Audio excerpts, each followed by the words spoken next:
Welcome to the Tech Egg. Don't get scrambled. Enjoy the video. You start by preparing the essentials.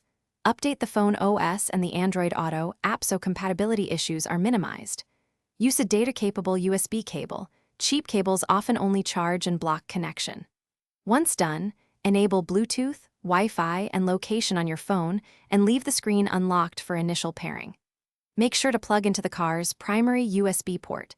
Some cars have a phone-only port and a media-only port, so try the labeled one to begin the handshake. Next, you handle permissions and software. Clear the Android Auto app cache and, if needed, storage data to reset corrupt settings, then restart your phone so changes take effect.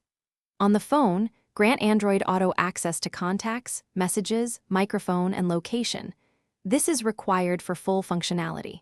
Meanwhile, check the car head unit software and apply any updates because mismatched firmware often causes handshake failures. If the car supports wireless Android Auto, make sure Wi-Fi and Bluetooth pairing profiles. To finish, you re-establish a clean connection.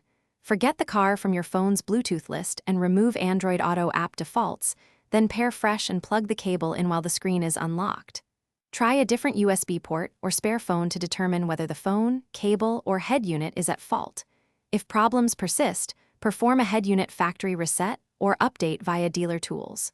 One key troubleshooting tip: if intermittent disconnects continue, swap to a certified cable and test for stable power delivery before deeper repairs.